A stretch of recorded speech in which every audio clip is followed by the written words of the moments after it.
My husband handed me divorce papers, and my grandmother's funeral. Said he only married me because he thought she was rich. But she wasn't rich, she was a janitor who sold dusty old books nobody wanted. 3 weeks later, I walked into a billionaire's gala, wearing $43 million in diamonds, and destroyed the CEO who stole my husband. Because my poor grandma, she didn't clean buildings. She owned the satellites that run the entire planet, and she left it ALL to me. This is how a pregnant black woman became the most powerful person in Silicon Valley and made everyone who betrayed her pay. My name is Zoraide Hartwell, and this is the day I stopped being invisible. Welcome to the Mr. James Family Channel. I'm Mr. James, and today's story is going to blow your mind.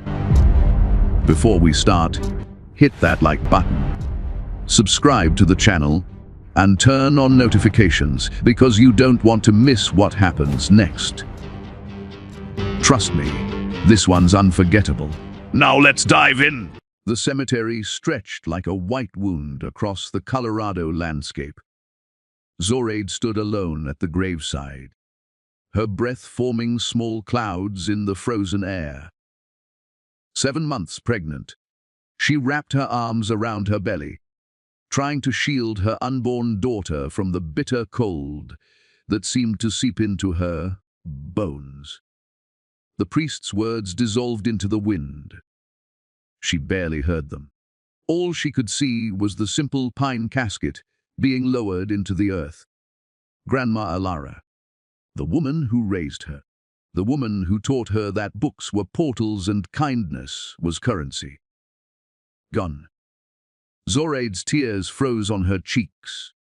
She wore the only black dress she owned, thin fabric stretched over her swollen stomach. No coat. She'd sold it last month to pay for groceries. Caspian had promised he'd buy her a new one, but that promise, like so many others, had evaporated. She glanced sideways. Her husband stood exactly 5 feet away, checking his phone. His tailored black suit probably cost more than Grandma's entire funeral. He hadn't touched her once today, hadn't held her hand during the service, hadn't put his arm around her shoulders when she sobbed. The truth was, he'd barely spoken to her in weeks. Zoraide remembered their wedding day 3 years ago. Caspian had looked at her like she was the sun itself. He'd whispered promises against her skin in their college apartment. Forever, he'd said. Through everything. But somewhere between graduation and now, his eyes had gone cold. The gravediggers began shoveling dirt onto the casket. Each thud made Zoraide flinch. She wanted to scream at them to stop, to be gentle, but her voice had abandoned her. She pressed her hand against her stomach, feeling her daughter kick. At least you'll know about her. Zoraide whispered to her belly. I'll tell you everything about your great-grandmother. Caspian's phone buzzed. He smiled at the screen, his face transforming into something almost human, almost warm. Then he looked at Zoraide, and the warmth vanished like breath on glass. He reached into his pocket and pulled out a white envelope.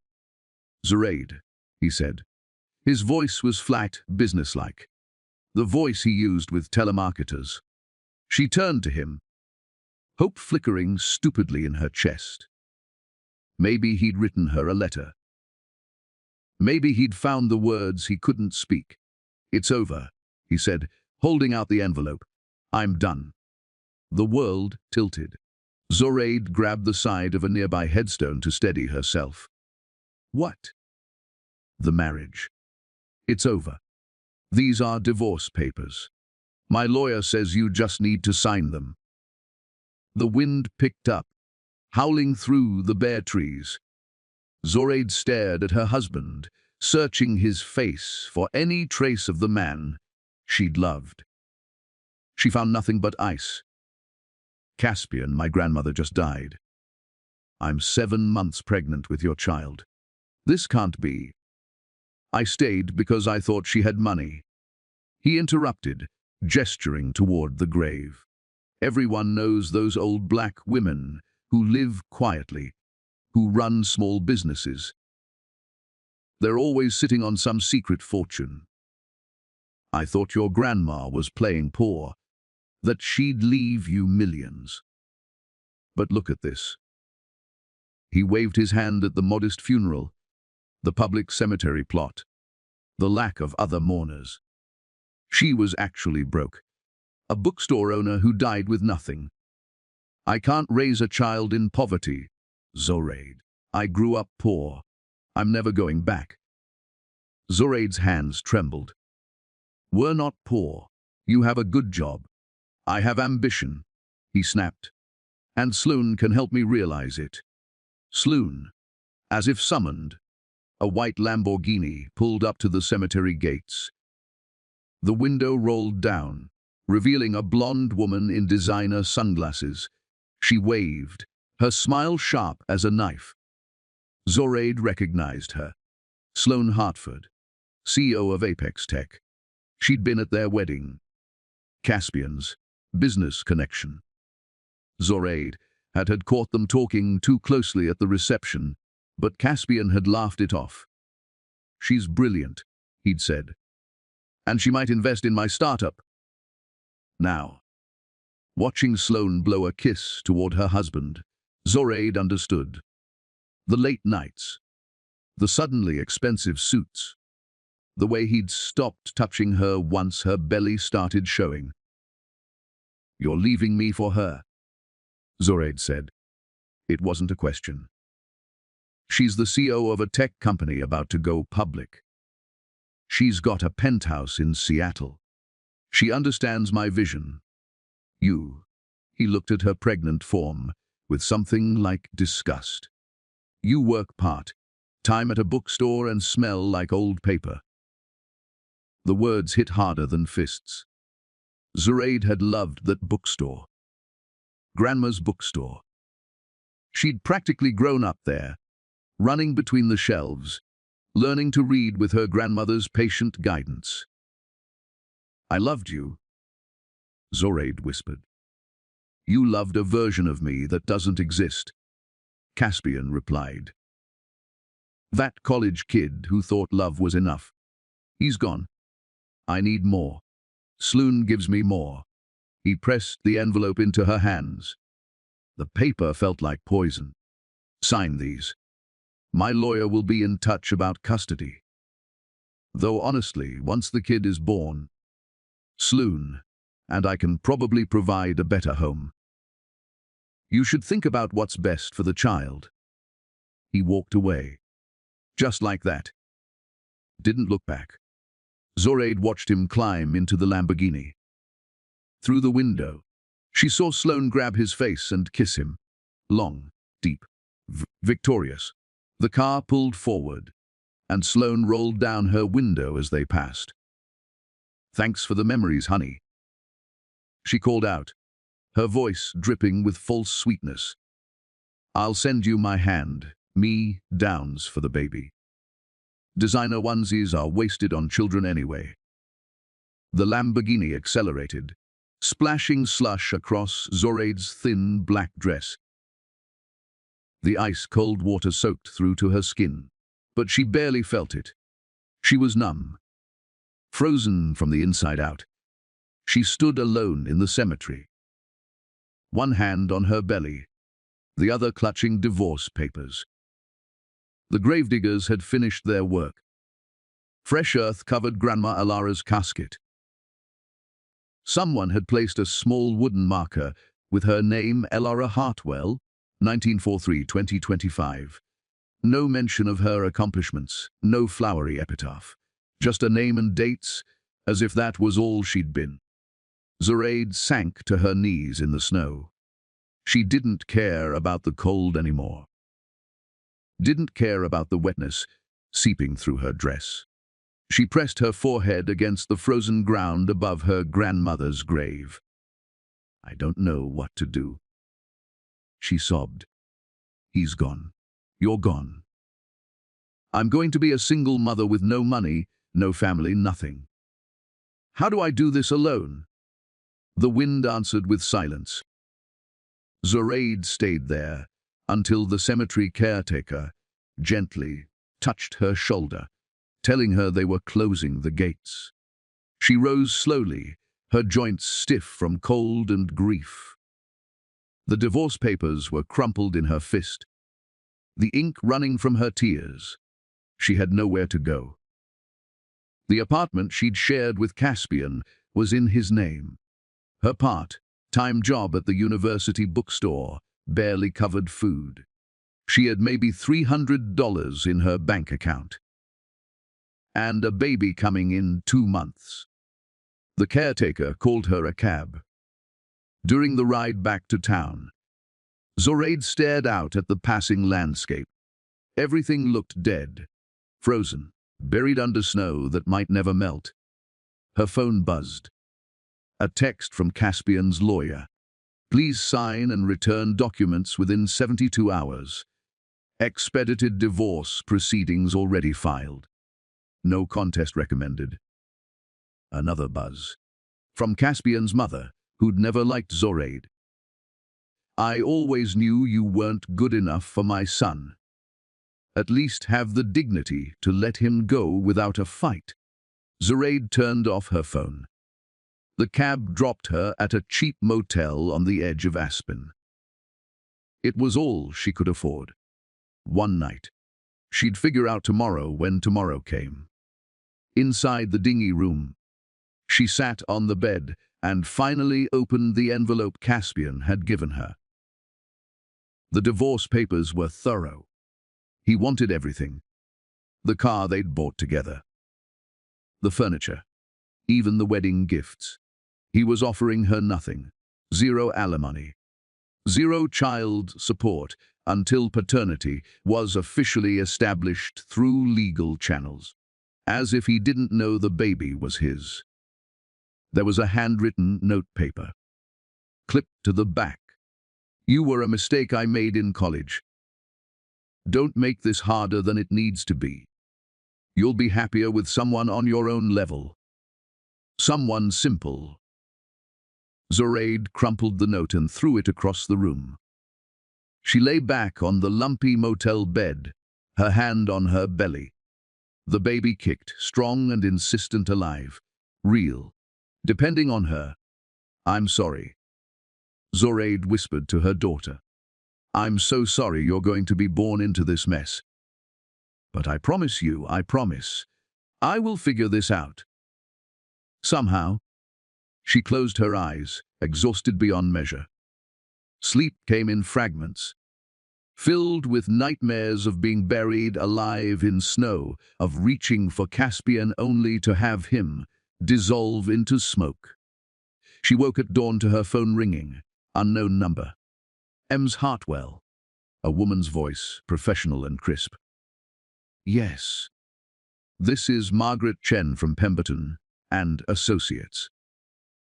We're the law firm that handled your grandmother's estate. We need you to come to Savannah, Georgia. Immediately. There are matters that require your immediate attention." Zoraide sat up, confused. "Estate. My grandmother had nothing. We couldn't even afford a proper funeral." A pause on the other end. "Then, Ems Hartwell, I suggest you catch the next flight. Trust me when I say this cannot wait. We'll reimburse all travel expenses. First class." The line went dead. Zoraide stared at her phone, her heart pounding. First-class tickets. Reimbursement. What estate could Grandma Alara possibly have? She thought about the bookstore in Savannah, where her grandmother had lived alone for 40 years. A dusty, cramped space filled with books nobody bought anymore. Grandma had always said she stayed open for the love of it, not the money. But maybe there was something Zoraide didn't know. For the first time since the funeral, she felt something other than despair. She felt curious. The flight to Savannah felt like traveling to another world. Zoraide had never flown first class before. The leather seat was softer than any bed she'd slept in. The flight attendant kept asking if she needed anything, eyeing her pregnant belly with concern. Zoraide declined everything. Her stomach was too knotted with questions to accept food. She kept thinking about Margaret Chen's voice on the phone.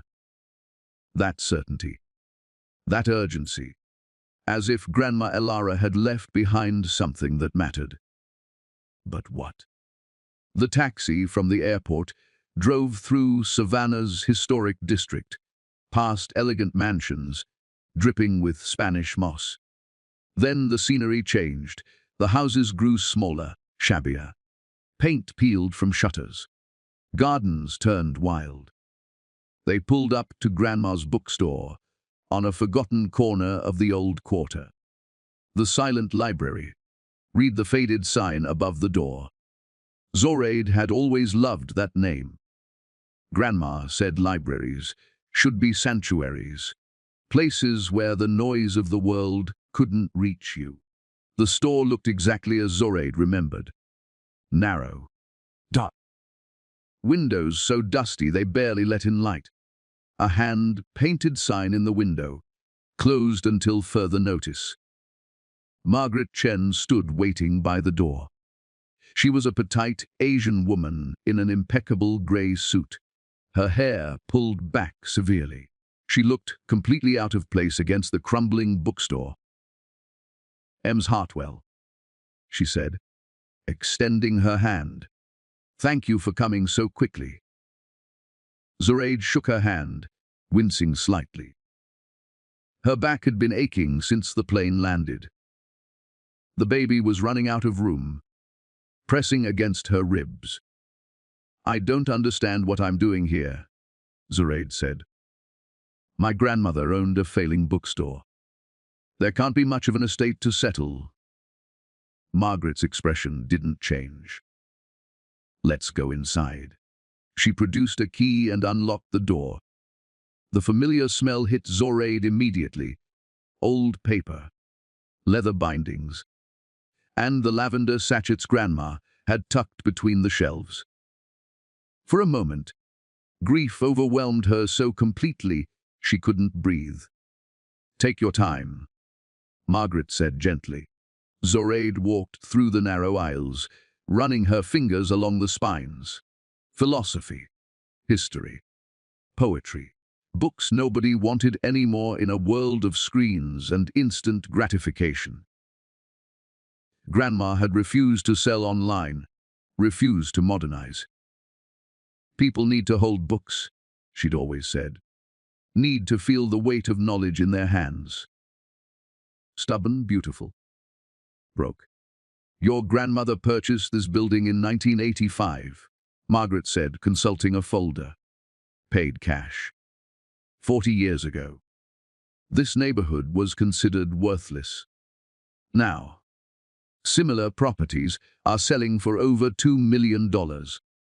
Zoraide turned, shocked. $2 million.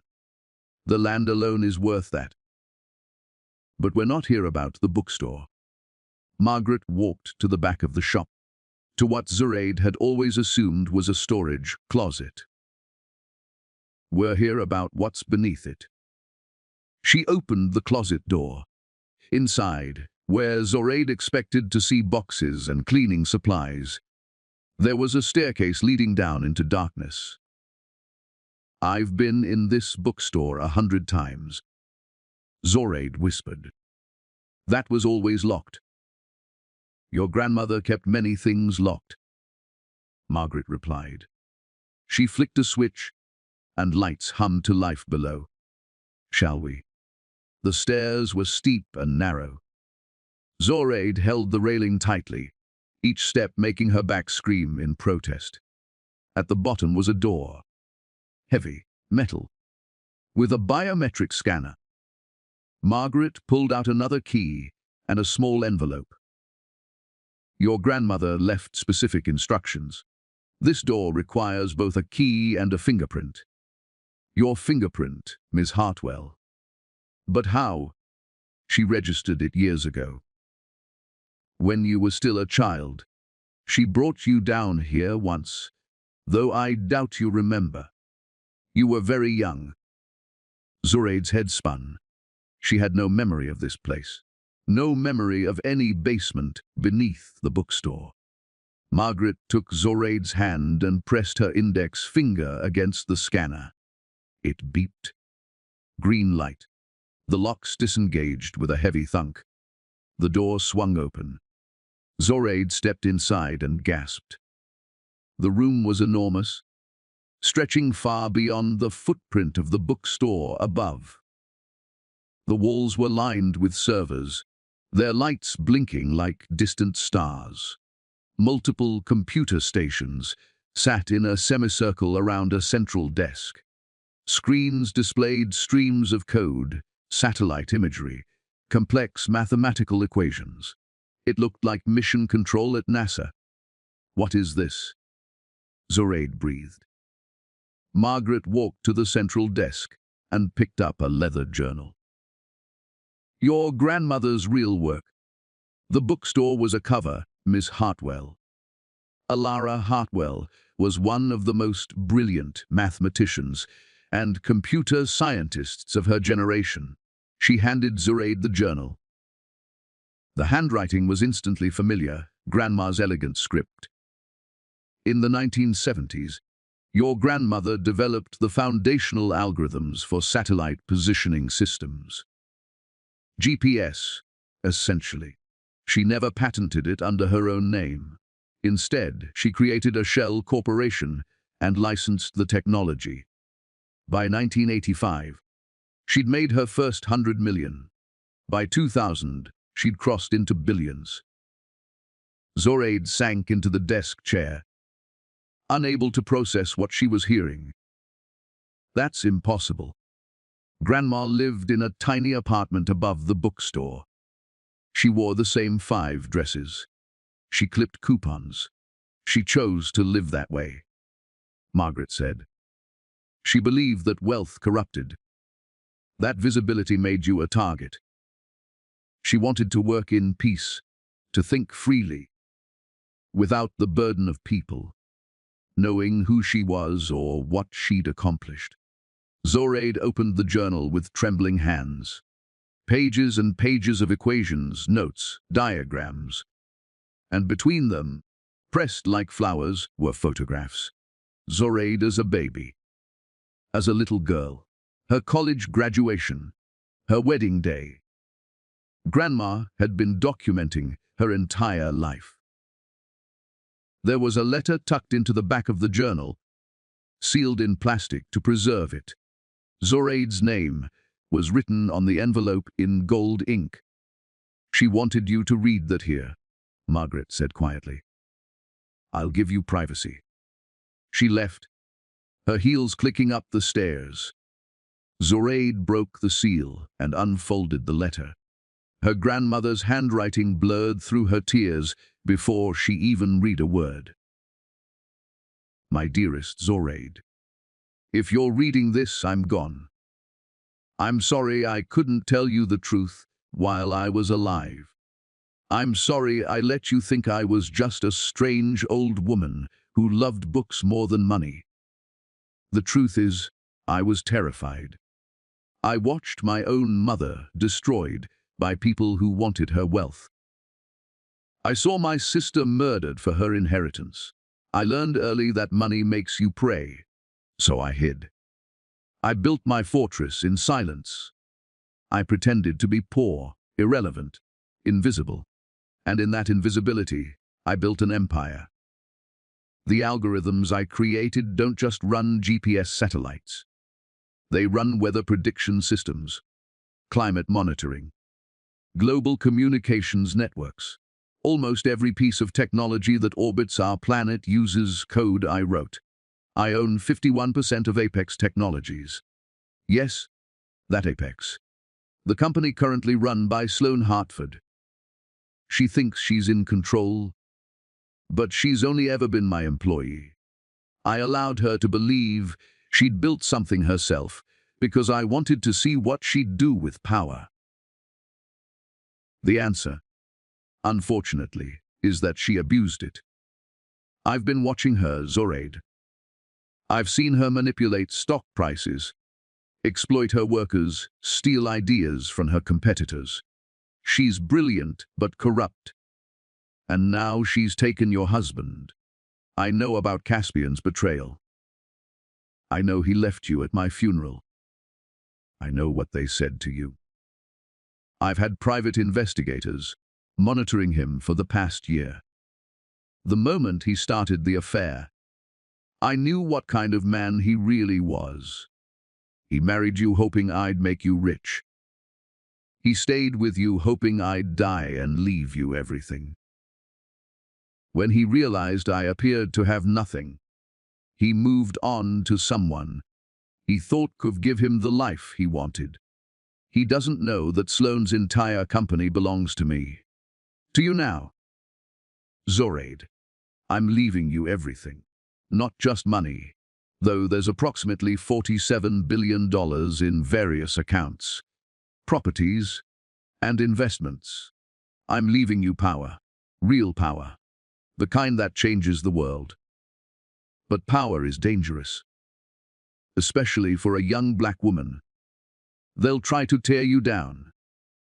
They'll question your competence. They'll claim you inherited what you didn't earn. Let them talk. You are my granddaughter. You have my mind, my strength, my fire. You were reading calculus at age 9.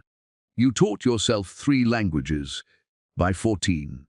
You could have been anything, but you chose literature because you loved it. That's integrity, baby. That's character. Now I need you to choose power. Not for revenge, though that will be sweet, but because women like us deserve to hold the keys to the kingdom. We deserve to sit at tables where we've always been excluded. Go to Seattle. Margaret will arrange everything. Walk into Apex Technologies and claim what's yours. And Zoraid, make them pay. Make them understand what it costs to underestimate a black woman from Savannah who was raised in a bookstore. I love you more than all the stars my satellites orbit. Forever yours, Grandma Ellora. Zoraid read the letter 3 times, then a 4th. The words refused to feel real. $47 billion. Controlling stake in Apex Technologies. The company Sloane ran. The company Caspian had left her to access. Zoraid started laughing. It began as a small sound, almost a hiccup, then grew into something wild and uncontrollable. She laughed until tears streamed down her face, until her stomach hurt, and the baby kicked in protest. Margaret appeared at the bottom of the stairs, concern on her face. "Cons Hartwell? Are you all right?" "My husband," Zoraid gasped between laughs, "left me for a woman who works for me." "Is that right? Did I understand the letter correctly?" Margaret allowed herself a small smile. "That's correct. Sloane Hartford is the CEO of Apex Technologies, but she owns only 23% of the company through stock options and purchases. Your grandmother maintained majority control through a series of shell corporations and offshore holdings. As of this morning, you are the primary shareholder and effective owner. Does Sloane know? No one knows. Your grandmother went to extraordinary lengths to keep her identity secret.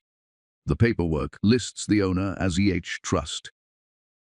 Sloane and her board believe it's some anonymous investment fund that doesn't interfere with operations. Zoraid stood, pressing her hands against her lower back. The baby was doing gymnastics, as if sensing her mother's excitement. What do I need to do? Margaret opened her folder. First, we need to get you to Seattle. The Apex Technologies IPO is scheduled for 3 weeks from today. There's a gala tomorrow night, a pre-IPO celebration. Your grandmothers will specify that you should attend. Make your presence known. They'll recognize me. Caspian will be there? Exactly. Margaret's smile widened. Your grandmother was very specific about the timing. She wanted you to walk into that gala as the mysterious new owner. She wanted you to see their faces when they realize who you are. Zoraide touched the journal, running her fingers over her grandmother's careful handwriting. All those years, Grandma had been protecting her, building an empire in secret, waiting for the right moment to pass it on. There's more, Margaret said. She walked to one of the servers and pulled out a flash drive.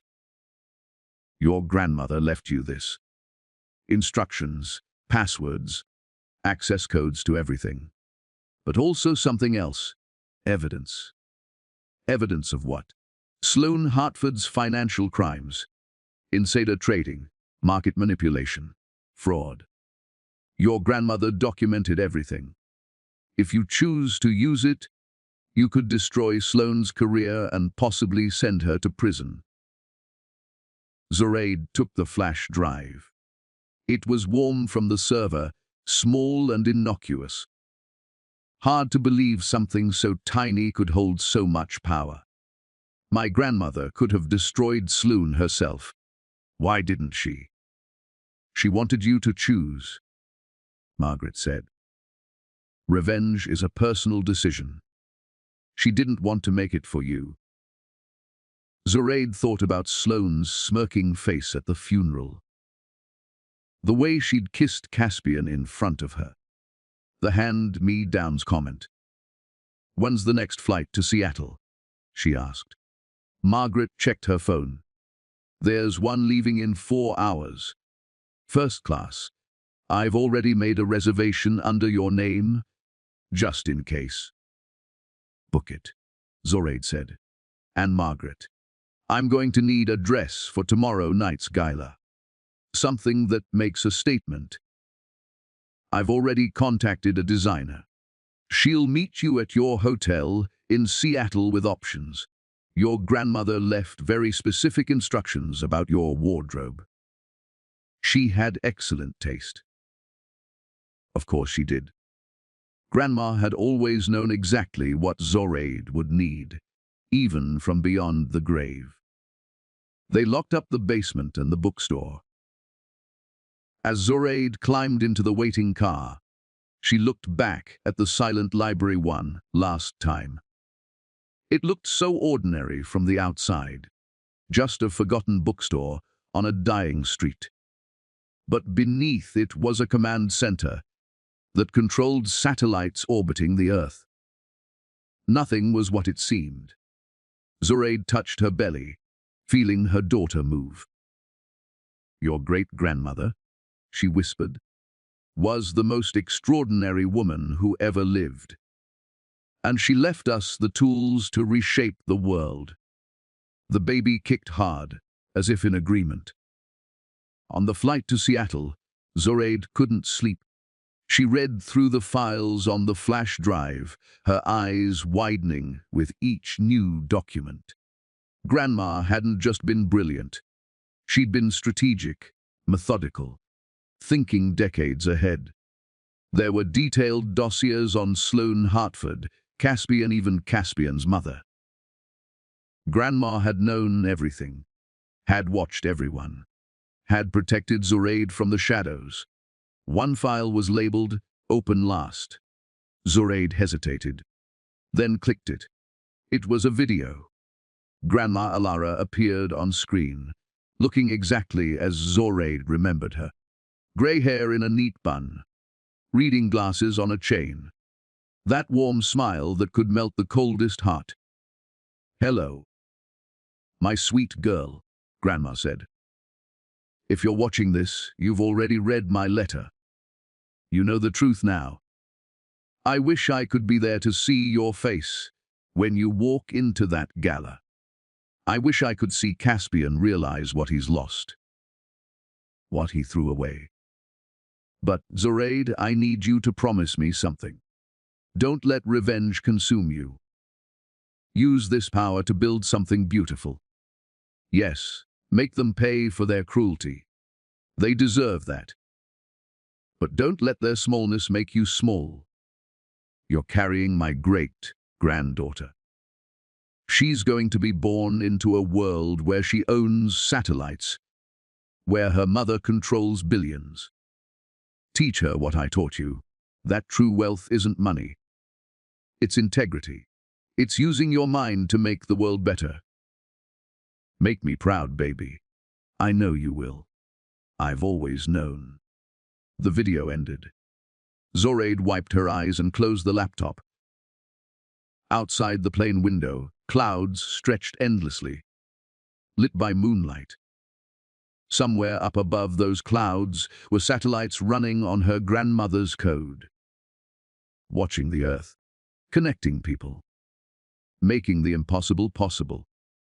All built by a black woman everyone thought was just a bookstore owner. The plane began its descent into Seattle.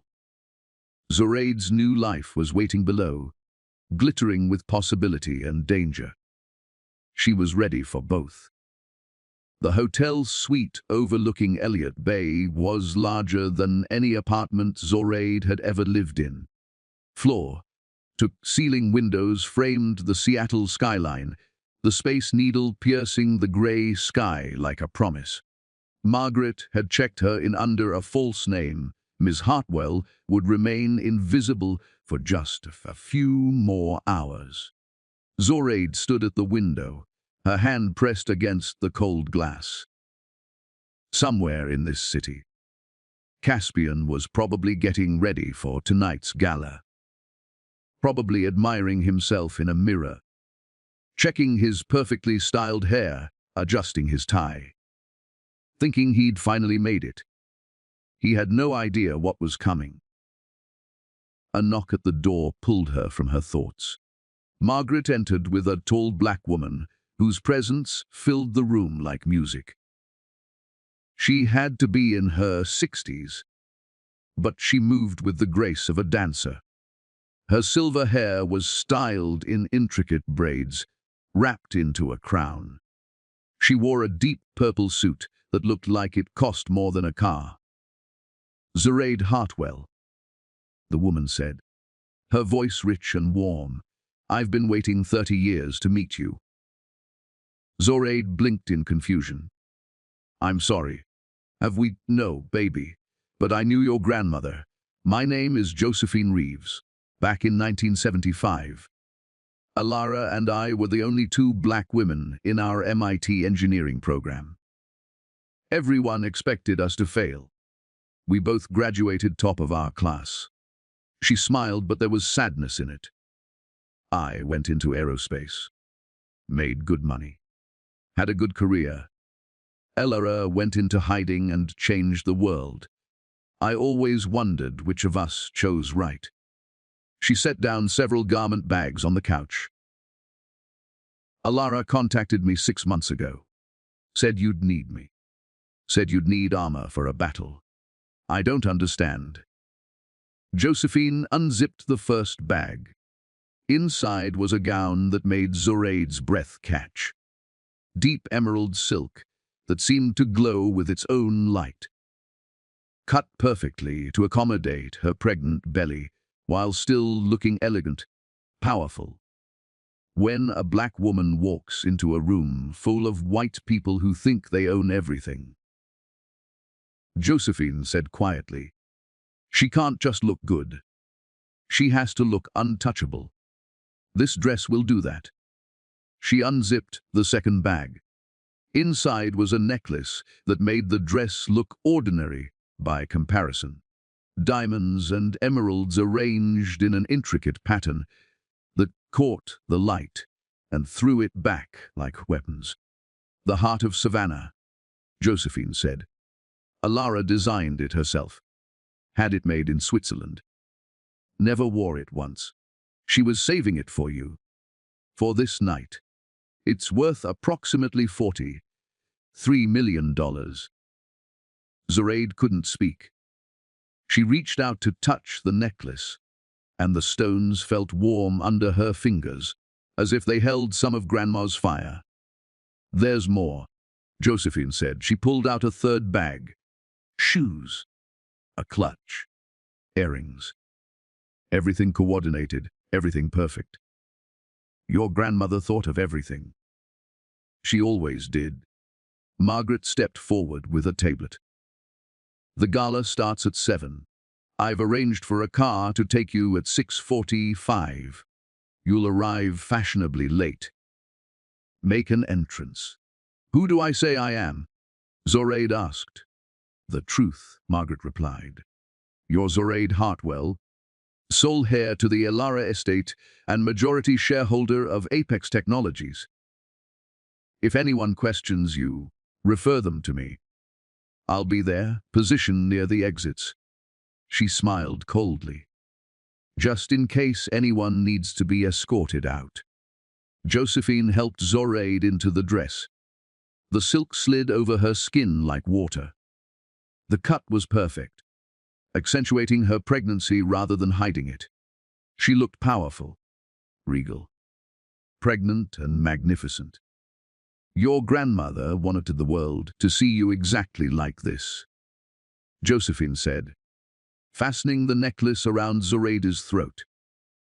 The weight of it was substantial, grounding, carrying the next generation while claiming what's yours. There's no shame in being pregnant, despite what men like your husband might think. It's strength, creation, power. Zoraide looked at herself in the mirror and barely recognized the woman staring back. This wasn't the girl Caspian had left crying in a cemetery. This was someone else entirely. Someone dangerous. One more thing, Josephine said. She handed Zoraide a small earpiece. Margaret will be on the other end. If you need anything, information support, an exit, just tap it twice. Margaret checked her watch. It's time. The car was a black Mercedes, so new it still had the factory smell. The driver didn't speak, just held the door open and waited for Zoraide to settle into the leather seats.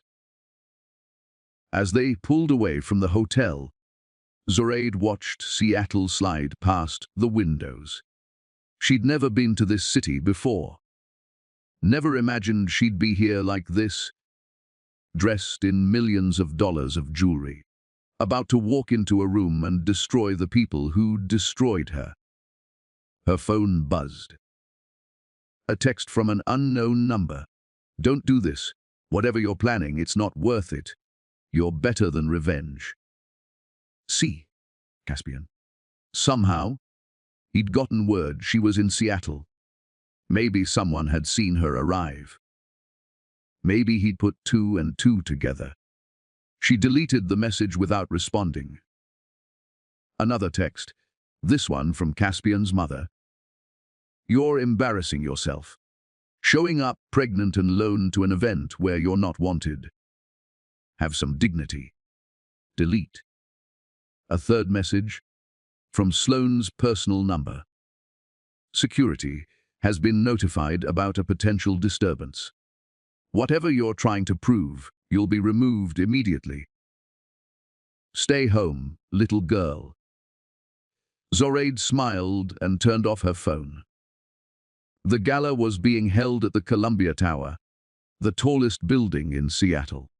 The top floor had been transformed into a glittering wonderland of ice sculptures, champagne fountains, and Seattle's wealthiest elite. Zoraide's car pulled up to the red carpet at exactly 7:15. Camera flashes were already going off, photographers capturing the arrival of tech billionaires and venture capitalists. The driver opened her door. Zoraide took a breath, placed her hand on her belly, and stepped out. The cameras went insane. She heard the whispers immediately. Who is that? Ah, is that dress Givenchy? Look at those diamonds, are those real? Ah, is she famous? Zoraide walked slowly up the red carpet, her head high. The emerald dress caught the lights, making her look like she was wearing liquid fire. The heart of Savannah blazed at her throat. A reporter shoved a microphone toward her. "Excuse me, miss, who are you wearing?" "Josephine Reeves," Zoraide said clearly. "A black woman designer who deserves more recognition." She kept walking. At the entrance, security stopped her. A large white man in an ill-fitting suit held up his hand. "Name?" "Zoraide Hartwell." He checked his tablet, frowning. "You're not on the list." "Check again," Margaret's voice said in her earpiece. "I'm approaching from your left." Margaret appeared, her own dress simple but elegant, a folio under her arm. She handed the security guard a document. "Ms. Hartwell is the primary shareholder of Apex Technologies," Margaret said calmly. "Which means she owns this building, this event, and technically, your salary. I suggest you let her through." The guard's face went pale. He stammered an apology and stepped aside.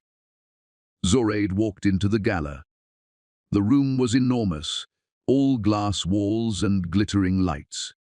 A string quartet played in one corner. Waiters circulated with champagne and hors d'oeuvres.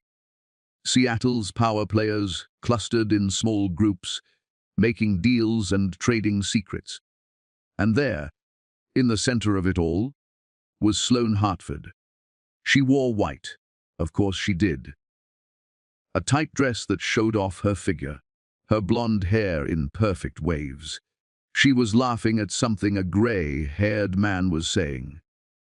Her hand on his arm. Next to her, looking uncomfortable in a tuxedo, was Caspian. He saw Zoraide first. His champagne glass actually slipped from his fingers, shattering on the marble floor. The sound cut through the music and conversation. People turned to look. Sloane followed his gaze. Her laugh died on her lips.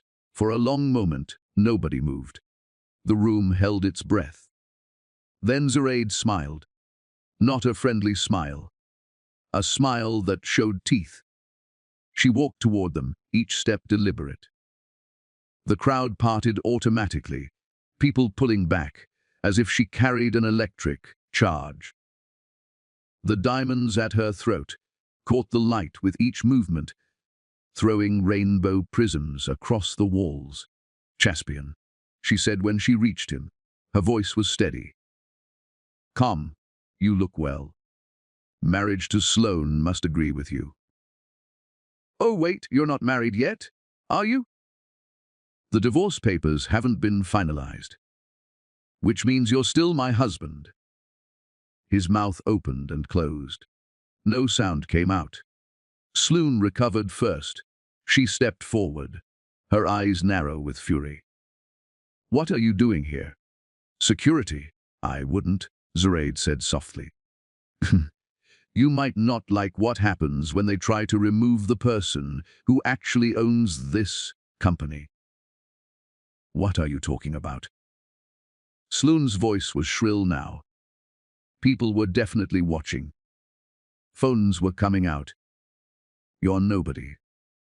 A pregnant bookstore clerk who couldn't keep her husband interested. Is that what Caspian told you?" Zoraide turned to her husband. Ex-husband, whatever he was now. "Did you tell her about my grandmother?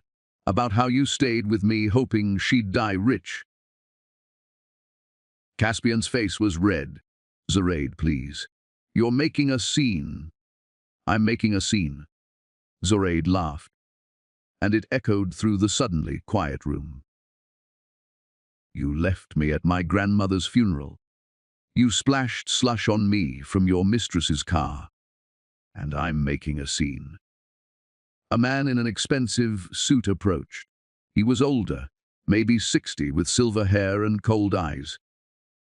Ms. Hartford, is there a problem? Should I call security? Yes, Sloane snapped. This woman is Zoraide Hartwell. Margaret interrupted, appearing at Zoraide's elbow. She handed the man a document.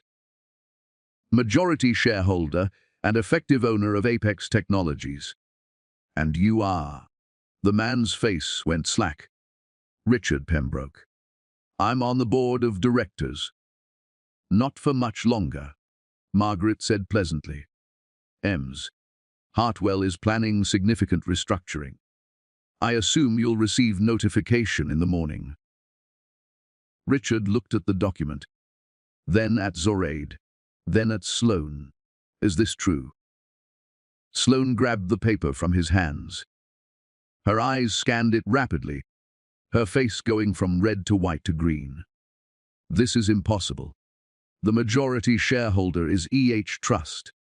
Some anonymous. Alara Hartwell Trust, Zoraide said. My grandmother. She founded this company 40 years ago. She held 51% ownership through various shell corporations. As of her death 3 weeks ago, that ownership transferred to me. I have the documentation, the lawyers, everything. The room exploded with noise. Everyone was talking at once. Phones were definitely out now, people frantically texting and calling. Sloane's hands were shaking. You're lying. This is some kind of scam. The IPO is scheduled for 3 weeks from now. Zoraide continued, her voice cutting through the chaos. But it won't happen. I'm pulling Apex from the public offering. We'll remain private. Under my control. You can't do that! Sloane shrieked. I've worked for 10 years to build this company. You worked for 10 years managing my grandmother's company. Zoraide corrected. You were an employee. A well-paid one, but still just an employee. And now you're fired. Sloane lunged forward, but Margaret stepped between them. I wouldn't, Miss Hartford. Assault is a crime. And you're already in enough legal trouble. What are you talking about? Margaret pulled out another document. Insider trading. Market manipulation. Securities fraud. Ms. Hartwell's grandmother documented every illegal transaction you've made over the past 5 years. The SEC will receive this evidence tomorrow morning. Unless, of course, you'd like to resign quietly. Sign over your shares. Disappear. Sloane looked like she might vomit. This is blackmail. This is justice, Zoraide said. You can't steal from people for years and expect no consequences. You can't take other people's husbands and expect no consequences. She turned to Caspian, who looked like he wanted to melt into the floor. Did she tell you she owns Apex? Did she promise you'd be rich when the company went public? He didn't answer. Didn't need to. His face said everything. She doesn't own anything, Zoraide said. She never did. And now she never will.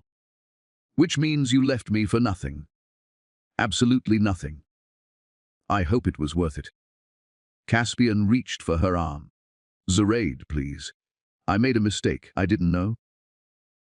You didn't know I was rich, Zoraide finished. That's what you mean. You didn't know my grandmother was a billionaire.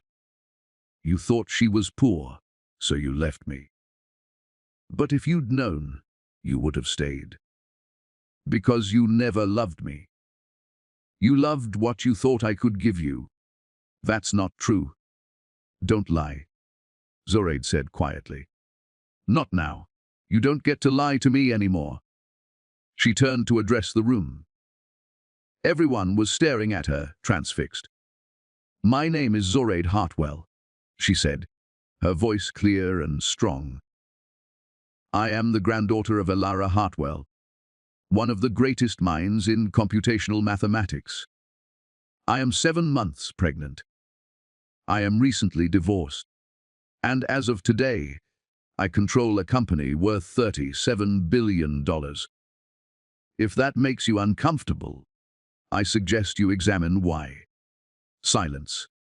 Then, from somewhere in the back of the room, someone started clapping. Slowly at first, then faster. Others joined in. Not everyone. Some people looked furious, shocked, confused. But enough. A woman pushed through the crowd.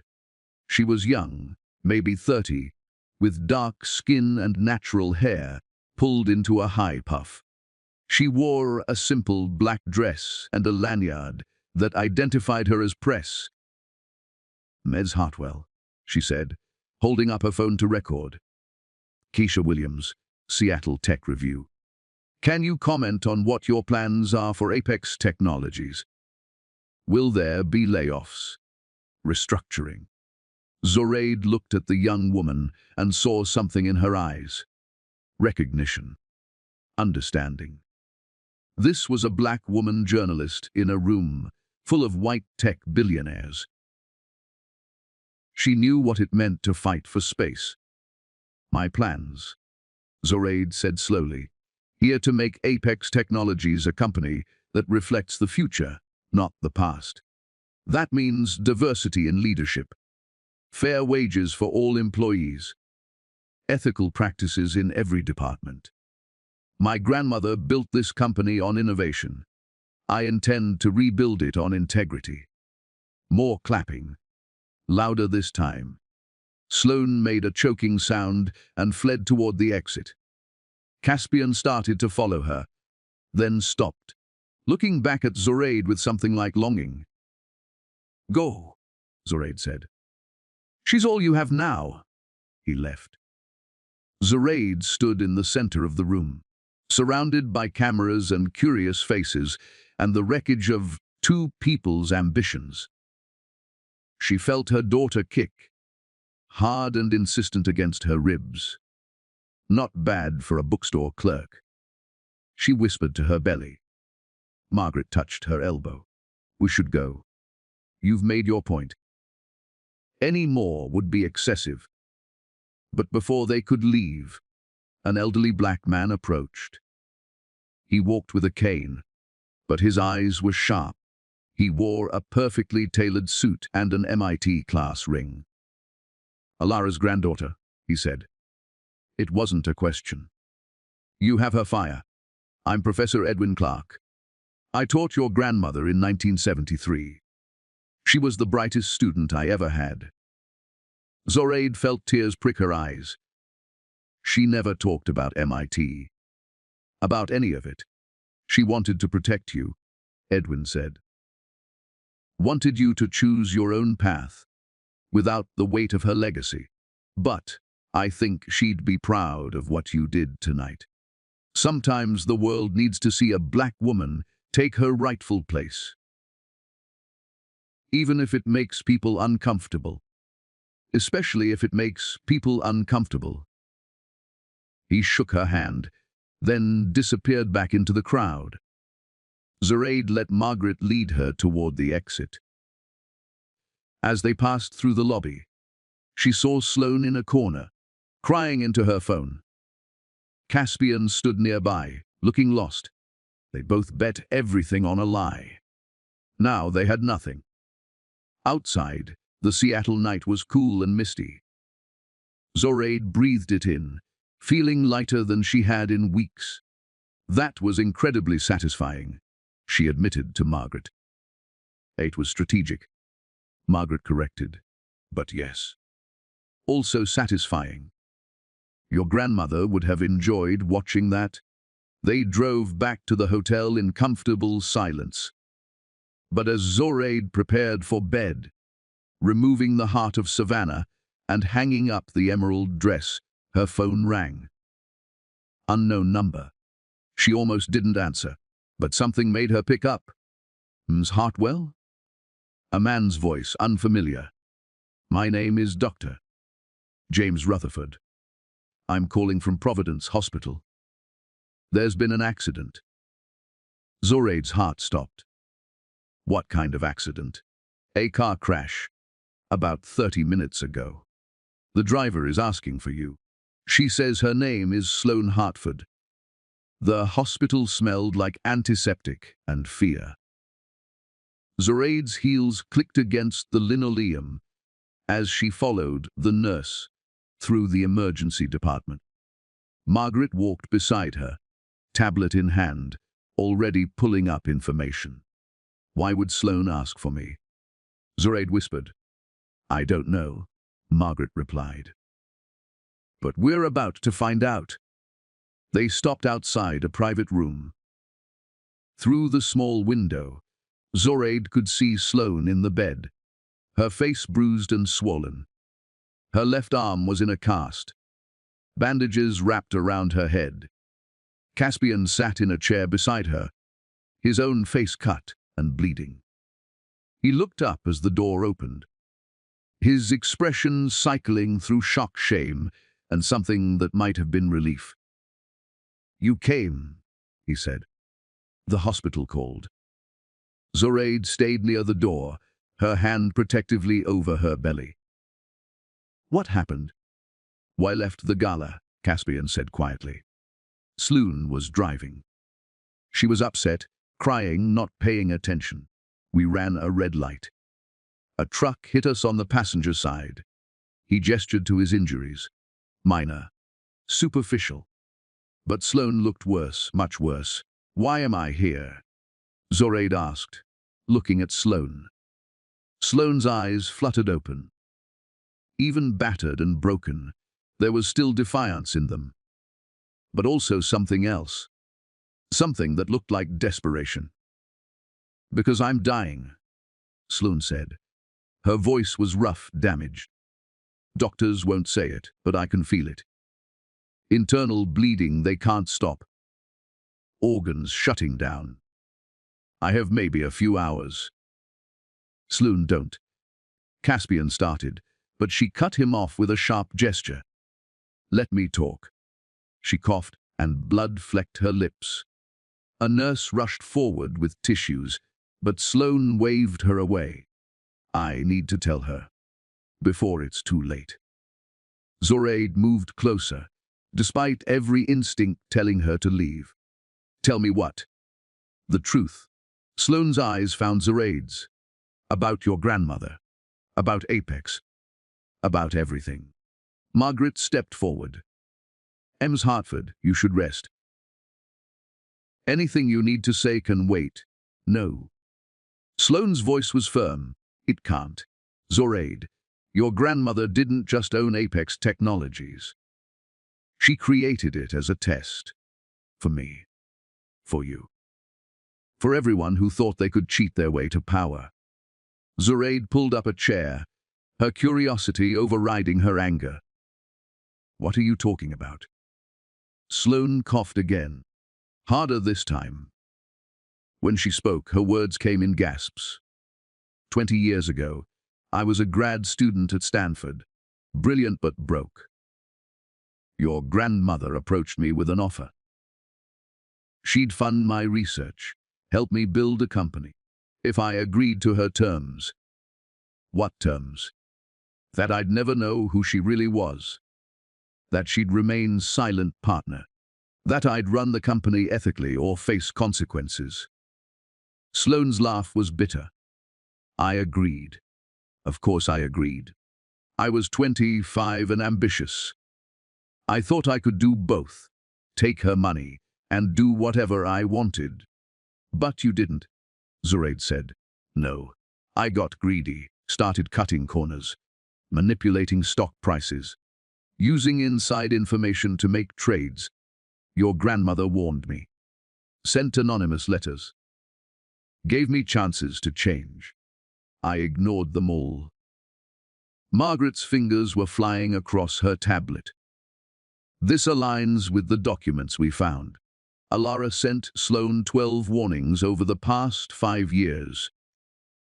12 chances to be better. Sloane whispered. I wasted every one. And then you showed up tonight and I realized she'd been planning this all along. She'd been waiting for the moment when I'd taken someone else's husband, when I'd proven just how corrupt I really was. And then she let her granddaughter destroy me. Zoraide felt cold. My grandmother set this up. All of it. Not the affair, Sloane said quickly. That was my choice, my stupidity. But she knew it would happen. Knew I'd eventually show my true colors. She was patient. Brilliant. She built a 30-year trap and I walked right into it. Caspian stood abruptly. This is insane. You're saying Zoraide's grandmother manipulated everything? That's true, Margaret said, looking at her tablet. I'm reading through files I didn't have access to before. Alara left a sealed document for after the gala. It's extraordinary. She predicted almost everything that's happened, including the possibility that Mims, Hartford, might have a crisis of conscience. I'm dying, Sloane said. That tends to clarify things. A doctor entered, concern on his face. Ms. Hartford, you need to rest. Your blood pressure is...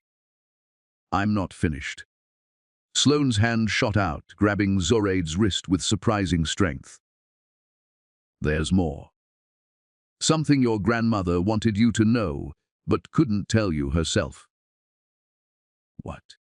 Your grandmother had a daughter. Your mother. She died when you were 2 years old. Car accident, the official story said. Zoraide felt the room tilt. I know. Grandma raised me after. It wasn't an accident. Sloane's grip tightened. Your mother was murdered by a man named Victor Ashford. He found out about your grandmother's wealth, thought he could extort her. When your mother refused to help him, he killed her and made it look like drunk driving.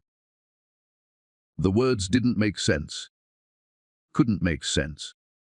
Zoraide pulled her hand away, stumbling backward. No, that's not Grandma would have told me. She was protecting you, Margaret said softly. She was reading from her tablet, tears in her eyes. Victor Ashford. There's a file here. Your grandmother spent 15 years tracking him down. He died in 2015. Prison fight. He was serving time for manslaughter, a different victim. Elora made sure he was never released. Zoraide couldn't breathe. The room was too small, too hot. Her mother's face swam in her memory. Vague impressions of warmth and laughter and perfume. She'd been so young when it happened. Grandma had told her it was an accident, a tragedy, nothing more. But it had been murder. Why are you telling me this? Zoraide demanded, turning on Sloane. Why now? Because your grandmother wanted you to understand something. Sloane's voice was fading, each word an effort. Power attracts predators. Money makes you a target. Your mother died because someone thought they could use her to get to Elara's wealth.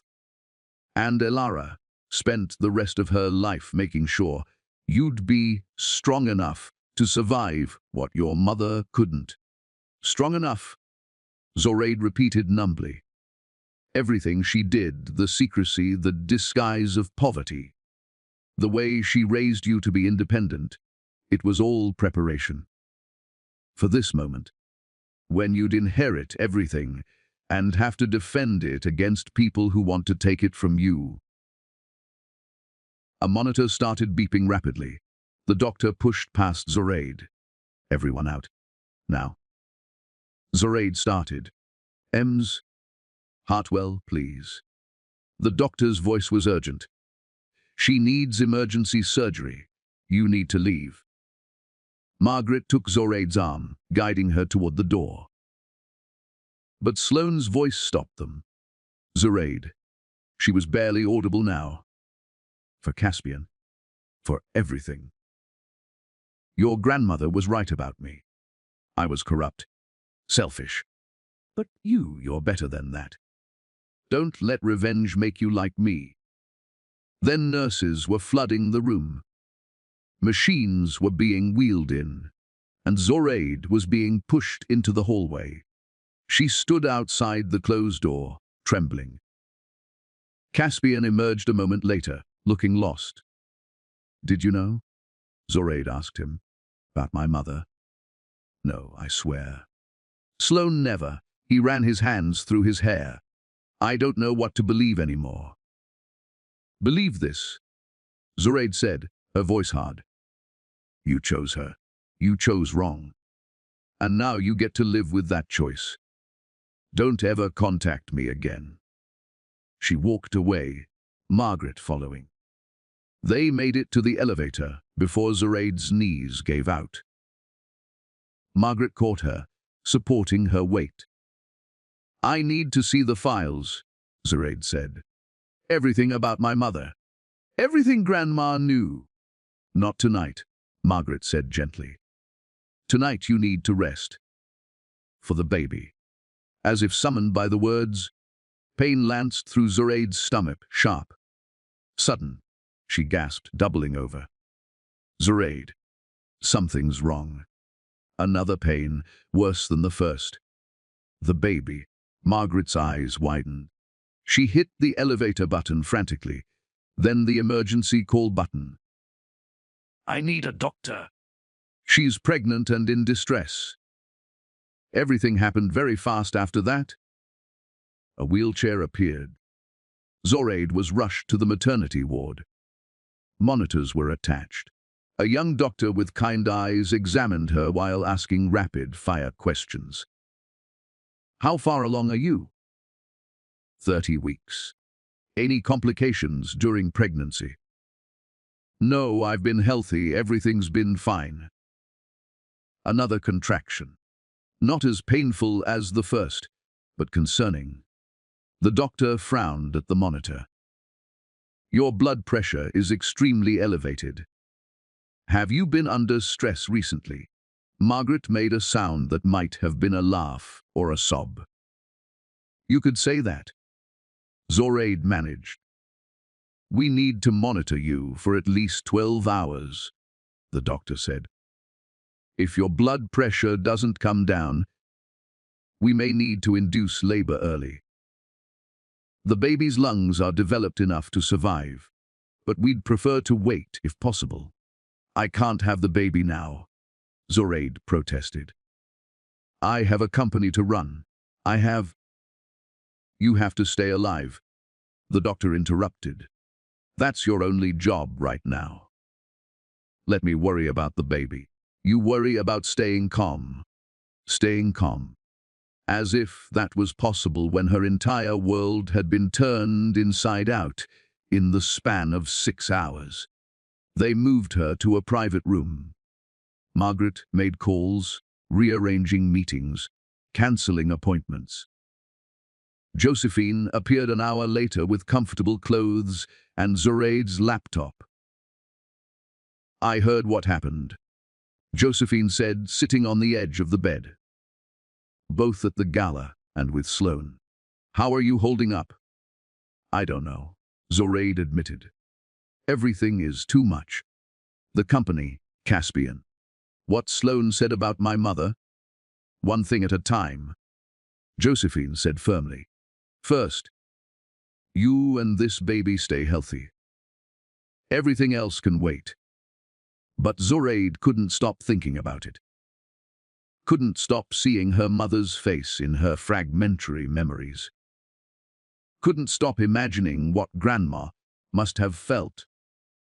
Losing her daughter to violence while protecting her granddaughter from the truth. Around midnight, Margaret returned from making calls. She looked exhausted. Sloane's out of surgery, she reported. Critical but stable. The doctors think she'll survive. Zoraide didn't know how to feel about that. Relief. Disappointment. Nothing. There's more, Margaret continued. News of tonight's gala has gone viral. Video of your confrontation with Sloane has been viewed over 10 million times. The tech world is in chaos. Apex's board is demanding an emergency meeting. Investors are panicking. Let them panic, Zoraide said. There's also this. Margaret held up her tablet. Keisha Williams, that journalist from the gala, published an article 2 hours ago. It's quite favorable to you. Zoraide took the tablet and read. The Hidden Hair, How a Pregnant Black Woman Shook Silicon Valley to its Core. By Keisha Williams. Last night, Seattle's tech elite gathered for what was supposed to be a celebration. Instead, they witnessed the unmasking of one of the industry's best-kept secrets. Elara Hartwell, the reclusive mathematician who died 3 weeks ago, was the true founder and majority owner of Apex Technologies. Her granddaughter, Zoraide Hartwell, walked into the Apex IPO gala 7 months pregnant, wearing 43 million in diamonds, and systematically dismantled the careers of 2 people who had betrayed her. But this isn't just a story about revenge. It's a story about legacy power and what happens when black women stop hiding their brilliance to make white people comfortable. Elara Hartwell could have been famous. She could have been celebrated. Instead, she worked in secret for 40 years, protecting her family from the violence that takes talented black women from us too soon. Now her granddaughter has a choice: continue hiding or step into the light and reshape an industry that has excluded women like her since its inception. Based on what I witnessed last night, I think we all know which path Zoraide Hartwell will choose. Zoraide set down the tablet, emotion thick in her throat. She understands. The article's been shared 500,000 times, Margaret said.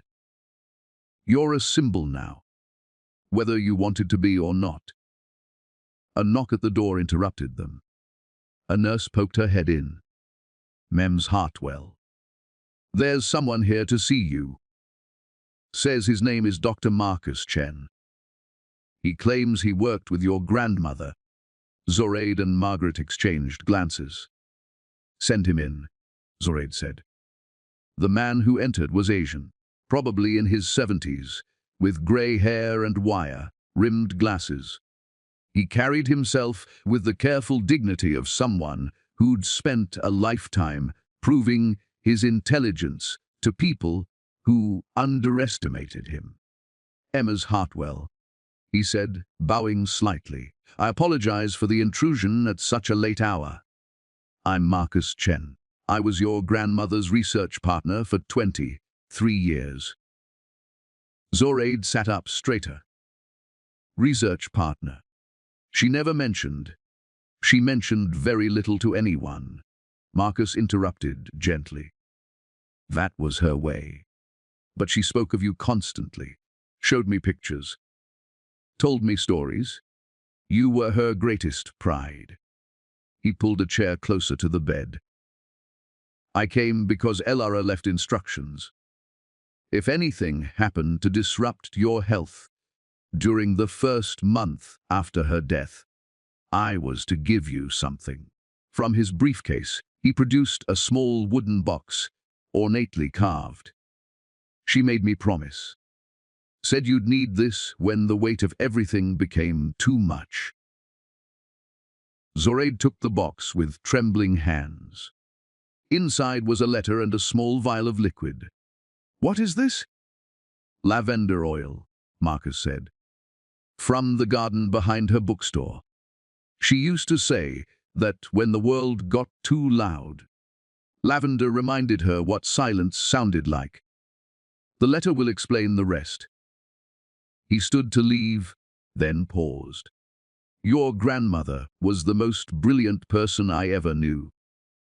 But more than that, she was kind. She used her genius to help people, not hurt them. I hope you'll do the same." After he left, Zoraide opened the letter. Grandma's handwriting blurred through her tears. "My dearest Zoraide, if Marcus has given you this letter, it means the pressure has become too much. It means you're in the hospital, or you're struggling with all I've left you. I'm sorry, baby. I know this is heavy. Heavier than any 25-year-old should have to carry, especially while pregnant. But I also know you're strong enough. You survived losing your mother. You survived a loveless marriage. You'll survive this too. The lavender is from your mother's favorite part of the garden. She used to sit there for hours, reading and dreaming. I've kept it growing all these years because it felt like keeping a piece of her alive. Use it when you need to remember. You come from women who survived impossible things. Your mother survived poverty and racism and violence until the day she didn't. I survived losing her, and you'll survive whatever comes next. Build something beautiful with what I've left you. Not for revenge, for creation." Grandma. Zoraide pressed the vial of lavender oil to her chest and cried. For her mother, for her grandmother, for the baby growing inside her who would never meet the extraordinary women who came before. Margaret dimmed the lights. Josephine pulled a blanket over Zoraide's shoulders. And somewhere in the hospital, Sloane Hartford fought for her life, while Caspian sat alone with his choices. The night stretched on, full of machines beeping and nurses checking vitals and the weight of a legacy. Zoraide hadn't asked for, but couldn't refuse. By morning, her blood pressure had stabilized. The baby's heartbeat was strong and steady, and Zoraide had made a decision. She was going to build an empire. Not for revenge, for her daughter, for every black girl who deserved to inherit the world. 3 weeks later, Zoraide walked into Apex Technologies' headquarters for the first time as its owner. The building was glass and steel, 70 stories of ambition piercing the Seattle sky. Her reflection stared back at her from every surface. 8 months pregnant now, wearing a perfectly tailored navy suit that Josephine had designed specifically for this moment. Margaret walked beside her, carrying files that would dismantle careers. Josephine followed, her presence alone a statement.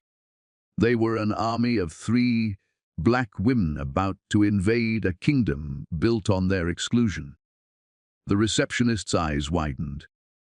"Ms. Hartwell, the board is waiting in conference room A. But I should warn you, they're not happy about. I don't pay them to be happy." Zoraide interrupted. "I pay them to be competent. We'll see if they've earned their salaries." The elevator ride to the executive floor felt endless. Zoraide pressed her hand against her belly, feeling her daughter kick. Strong, insistent, like she was saying, "Go get them, mama." The conference room doors opened to reveal 12 men and 2 women sitting around a massive table. All white except for one man who looked vaguely Hispanic. All over 50 except for one woman who couldn't be more than 40. This was Apex's leadership, the people who'd grown rich on Grandma's innovations, while never knowing her name. Richard Pembroke sat at the head of the table, his expression sour. "Ms. Hartwell, we were beginning to think you wouldn't show." "I'm 2 minutes early," Zoraide replied, checking her watch. which is 2 minutes more respect this board has shown me since my grandmother's death. She took the seat at the opposite end of the table. Margaret and Josephine flanked her like queens guarding their princess. "Let's be clear about something," Richard said, his voice dripping with condescension. "Your grandmother may have been a silent investor, but this company was built by the people in this room. We've made Apex what it is today. We're not going to let some girl with an inheritance destroy decades of work." Zoraide smiled. "Girl, I'm a woman. A pregnant woman who owns 51% of your company. But please, continue explaining my irrelevance. It's entertaining." One of the women, Judith something, CFO according to her nameplate, leaned forward. "Ms. Hartwell, we understand you're emotional right now.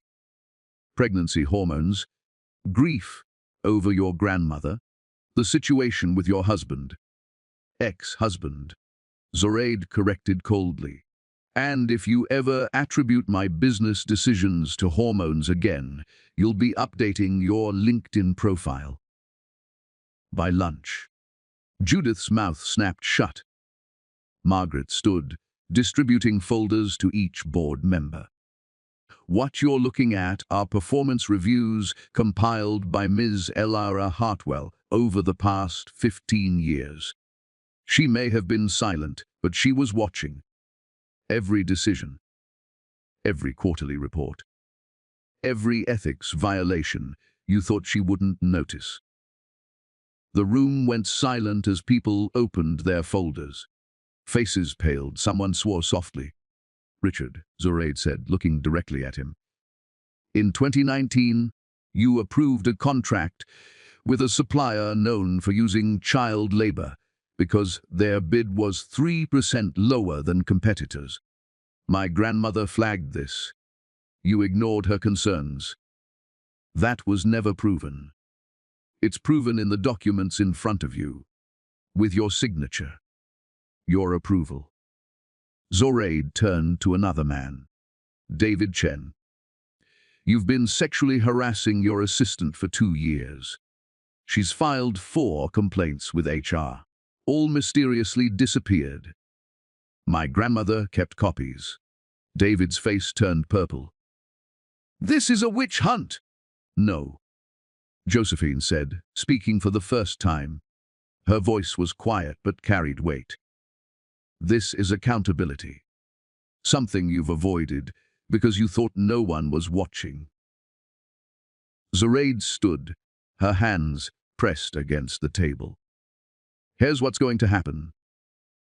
6 of you are fired, effective immediately. Security is waiting outside to escort you from the building. You'll receive severance packages and non-disclosure agreements. Sign them, and this stays quiet. Fight them, and every piece of evidence in those folders goes public."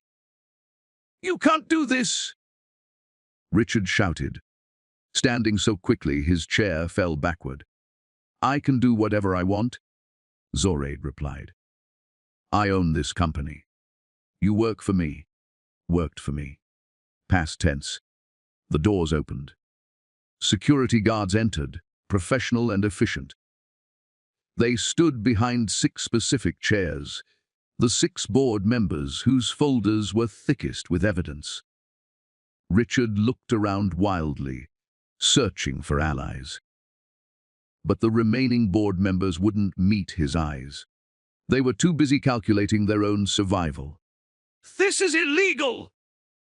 Richard tried one last time. Margaret pulled out her phone, showing him a screen. "I have the SEC on speed dial. Would you like me to share these documents with them instead? I'm sure they'd be fascinated by your insider trading activities in 2022. Richard grabbed his folder and stormed out, the security guard following.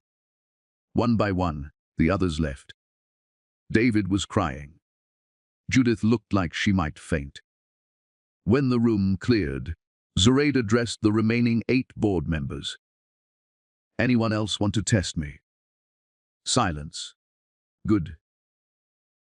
Now let's talk about the future of this company. She pulled up a presentation on the screen.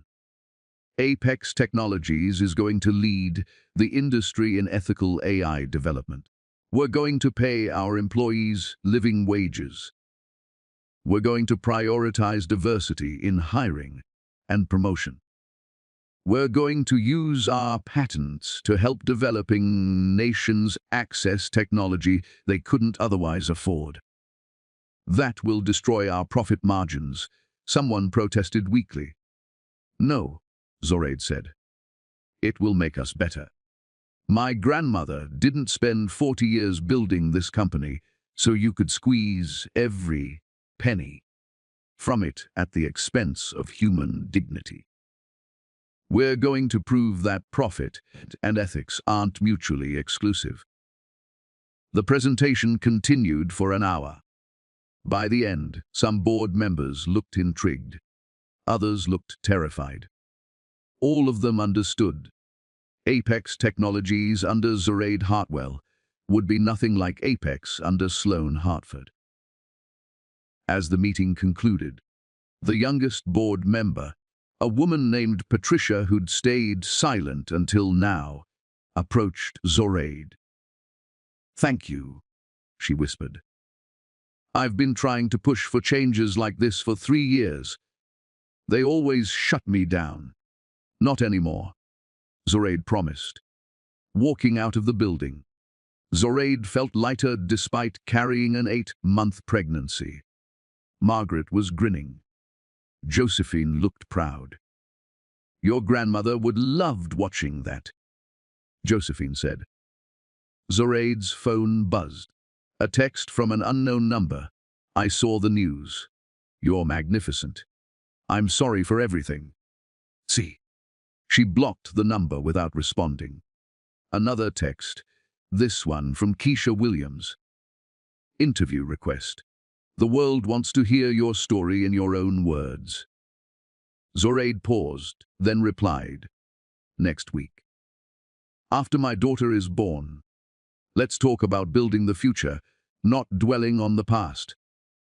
That night, back at her hotel, Zoraide stood at the window overlooking the city.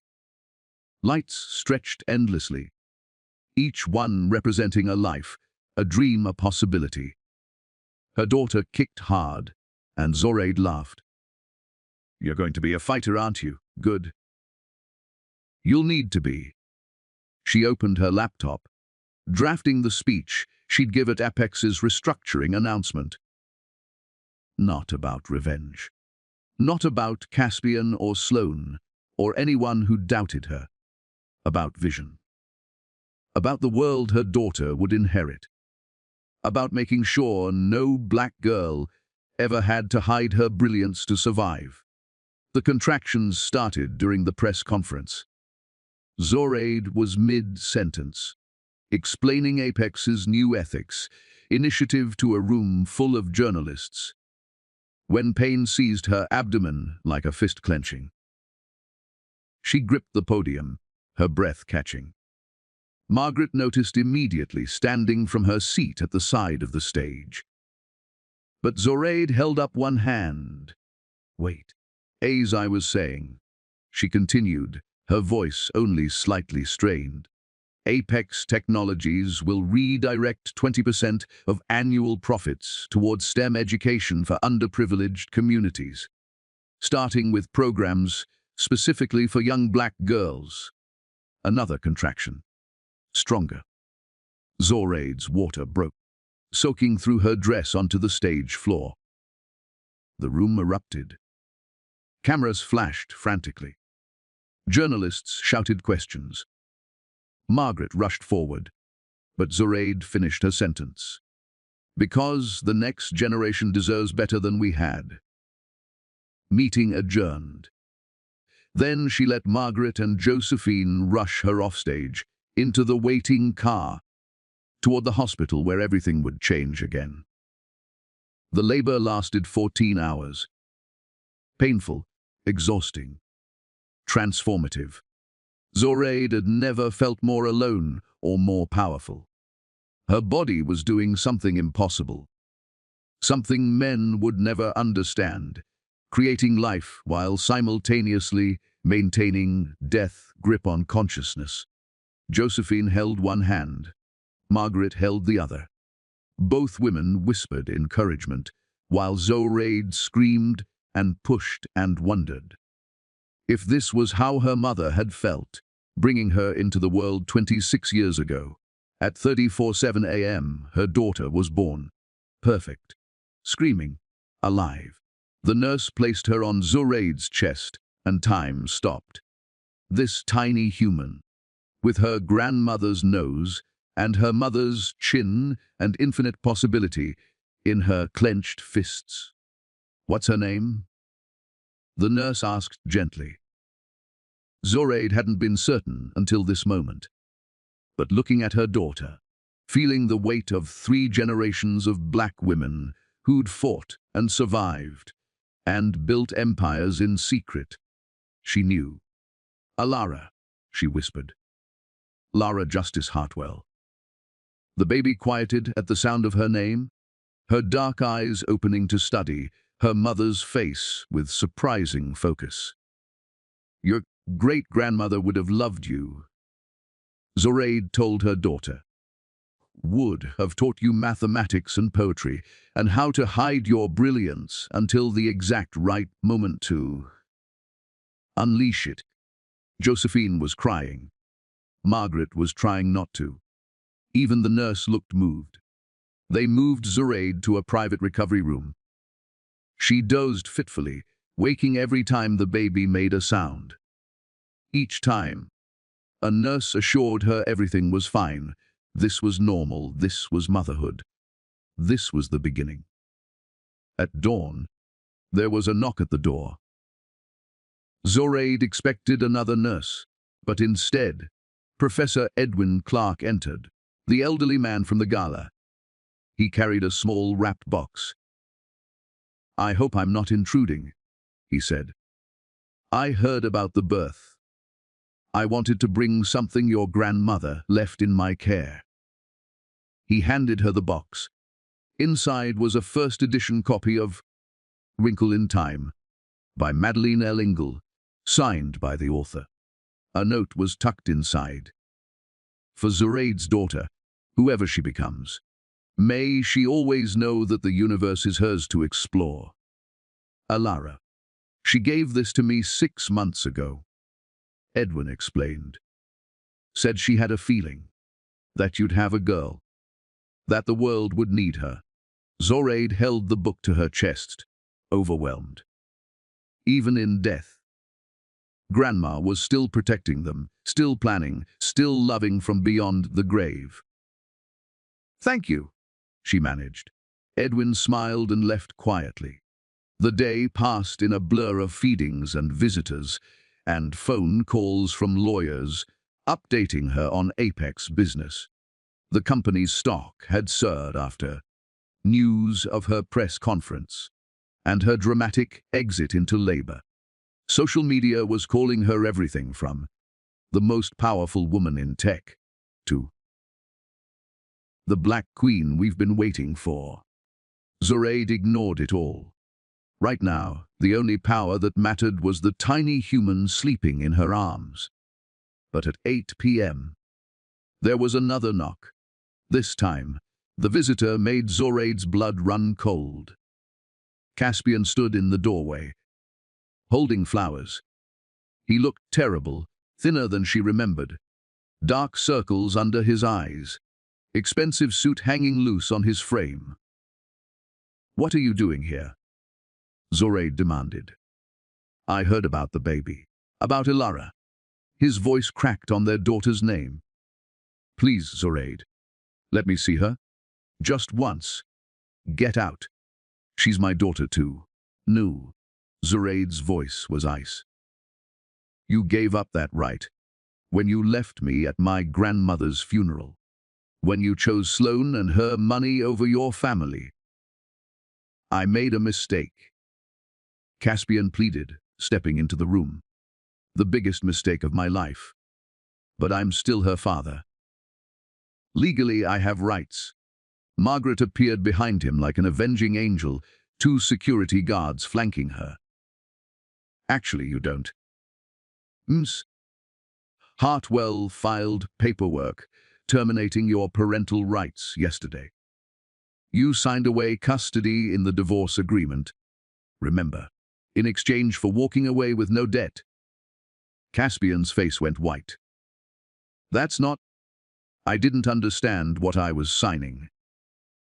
You signed it in front of 3 lawyers. Margaret continued coolly. All of whom will testify that you understood perfectly. You chose a quick, clean divorce over your daughter. That's on you? Zoraide, please. Caspian was crying now, ugly, desperate sobs. Don't do this. I love you. I love her. I can change. You don't love me, Zoraide said quietly. You love what I have now. You love that I'm powerful and rich. But you didn't love me when I was poor and pregnant and grieving. That's not love, Caspian. That's opportunism. She pressed the nurse call button. Within seconds, medical staff flooded the room. This man is disturbing my patient, the head nurse said firmly. Security, please remove him. Caspian struggled briefly, then gave up. As the guards escorted him out, he looked back one last time. I'll fight this. I'll sue for custody. You can't keep my daughter from me. Watch me, Zoraide replied. After he left, she held Ilara closer, breathing in that newborn smell, milk and hope and infinite possibility. Your father is weak. She whispered to her sleeping daughter. But you won't be. You come from strong women, warriors, builders, queens who wore disguises and conquered the world in silence. The night deepened. Zoraide dozed with Ilara on her chest, both of them safe and warm and together.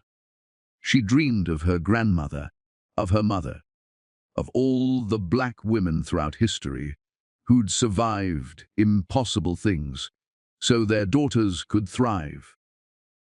When she woke at midnight for a feeding, her phone was exploding with notifications.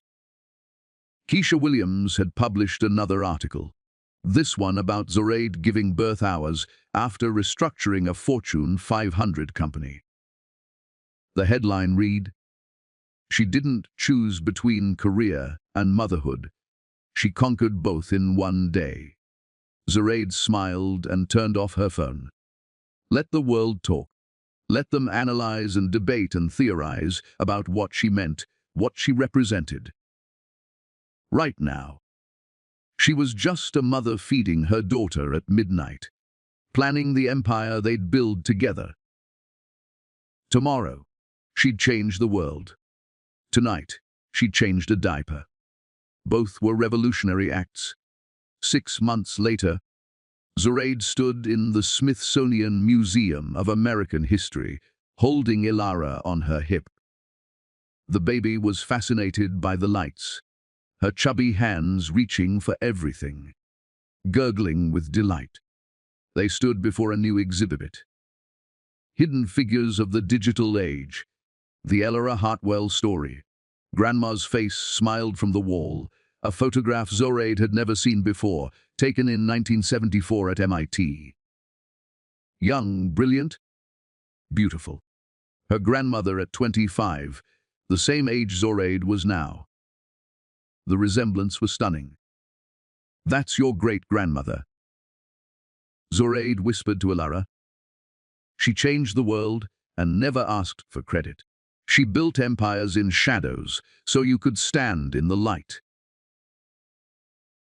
The exhibit detailed everything: the algorithms, the patents, the silent fortune built on genius and patience. Visitors walked through slowly, reading about the black woman who'd coded the stars while the world thought she just sold books. Margaret approached with champagne, sparkling cider for Zoraide, who was still nursing. The curator says this is their most visited exhibit in 5 years. People are flying in from around the world to see it. Grandma would hate the attention, Zoraide said, smiling through tears, maybe. But she'd love what you've done with it. In 6 months, Zoraide had transformed Apex Technologies completely. 40% of leadership was now women. 60% were people of color. They'd launched scholarship programs that had already sent 500 underprivileged students to college. Their ethical AI initiative was being studied by governments worldwide. The company's value had tripled. Profit and integrity together. Just like Grandma had believed possible, a commotion at the exhibit entrance made Zoraide turn. Sloane Hartford stood there, walking with a cane, her face still bearing scars from the accident. She looked smaller somehow, diminished. Their eyes met across the room. Sloane hesitated, then approached slowly. "I wasn't sure if I should come," Sloane said quietly. "But I needed to see this, to see her. You nearly died trying to steal what was never yours." Zoraide replied, her voice neutral. "I know. I've had 6 months to think about that. About everything." Sloane looked at the exhibit, tears streaming down her face. "She gave me chances. So many chances. And I wasted every one because I thought I was smarter than her. Then you. Then everyone." She pulled an envelope from her purse. "I'm leaving Seattle. Going back to school, actually. Getting a degree in ethics and business. Trying to understand how I became the person who could do what I did. These are the signed documents transferring my remaining Apex shares to your education fund." All of them. Zoraide took the envelope, surprised. "Why?" "Because your grandmother taught me something. Even in death, that real power isn't about taking. It's about building. And I built nothing. I just stole and called it success." Sloane looked at baby Elara, her expression etching. "Teach her better than I was taught. Teach her that brilliance without integrity is just clever cruelty." She turned to leave, then paused. "I wrote to Caspian. Told him to stop the custody fight. Told him what you already know. He doesn't deserve to be her father. Some men don't deserve the women who love them." Sloane walked away, her cane tapping against the marble floor. Zoraide watched her go, feeling something shift in her chest. Not forgiveness exactly, but release. The weight of anger she'd been carrying lightened just slightly. "Was that the bad lady?" a voice asked. Zoraide turned to find a little black girl, maybe 7 years old, standing beside her. The girl was staring at the exhibit with wonder. "Is the lady in the picture your grandma?" the girl asked. "Yes," Zoraide said, kneeling down. "She was very special. My teacher says she was a genius. That she proved black girls can do anything." The girl's eyes were bright with hope. "I want to be like her. I want to code satellites." Zoraide had her throat tighten. "What's your name?" "Maya." "Maya. Can I tell you a secret?" Zoraide waited for the girl's nod. "My grandmother would say you don't want to be like her. You want to be like yourself. Better than her. Braver. Louder." She had to hide. "You don't." The girl's mother approached, apologizing for the interruption. But Zoraide waved her off. "Wait." She pulled out a business card. "This is my direct email. When Maya is ready for college, contact me. Full scholarship to any school she wants. Computer science, engineering, whatever she dreams." The mother gasped. Ems. Hartwell, we couldn't possibly. You can. And you will. Because that's what my grandmother's legacy is for. Making sure brilliant black girls never have to hide their light. They left, the mother crying, Maya clutching the business card like treasure. Josephine appeared, elegant as always, carrying a garment bag. It's almost time. Right. The dedication ceremony was starting in 10 minutes. They moved to the museum's main auditorium. 500 seats, all filled. Journalists lined the walls. Cameras everywhere. Zoraide walked to the podium, Elara still on her hip. She'd refused to leave her daughter with a nanny for this. Elara was part of this legacy. She deserved to be here, even if she wouldn't remember. My grandmother used to say that the loudest person in the room is usually the weakest. Zoraide began. She lived her entire life, proving that silence can be more powerful than noise. That building in shadows can change the world more than performing in spotlights. She looked at the faces in the audience. Black women, young girls, men of all races who'd come to honor a genius they'd never heard of until 6 months ago. But I think Grandma was only partly right. Yes, she changed the world in silence. But now we know her name. Now we tell her story. And the next generation of brilliant black girls won't have to choose between recognition and safety. They'll have both because women like Ara Hartwell built the foundation. Elara babbled loudly, reaching for the microphone. The audience laughed warmly. My daughter will grow up knowing her great-grandmother's name. Zoraide continued, her voice thick with emotion. Will grow up understanding that black women have always been geniuses, always been innovators, always been the backbone of progress, even when history tried to erase us. She pulled out her grandmother's journal, the one from the bookstore basement. Grandma wrote in here, wealth is not money. Wealth is integrity. Wealth is using your mind to make the world better. She lived that truth every day. And now, so will we. The unveiling came next. A statue of Elara Hartwell, young and brilliant, her hand reaching toward the stars.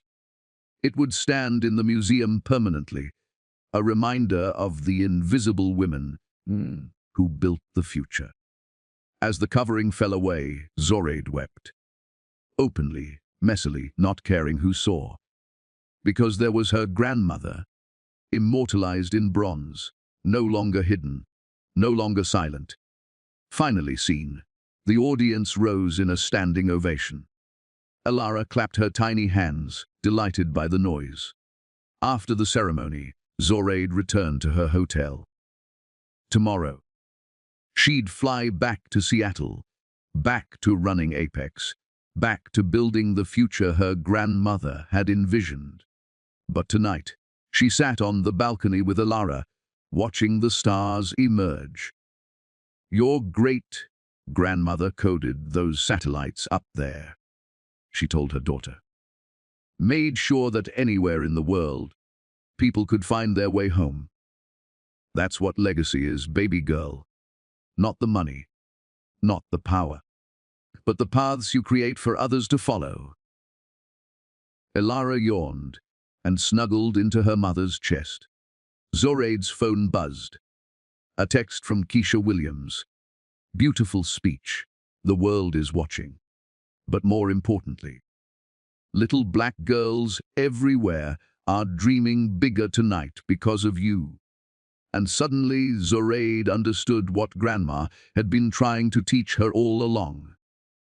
Power wasn't about revenge. Wasn't about proving people wrong. It was about building a world where the next Elara Hartwell didn't have to hide. where brilliant black women could be loud, visible, celebrated, and safe. That was the real revolution. "We did it, Grandma," Zoraide whispered to the stars. "We're finally free."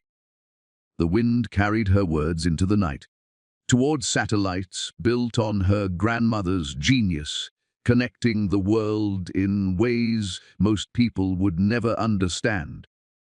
And somewhere, in whatever realm exists beyond this one, Elara Hartwell smiled.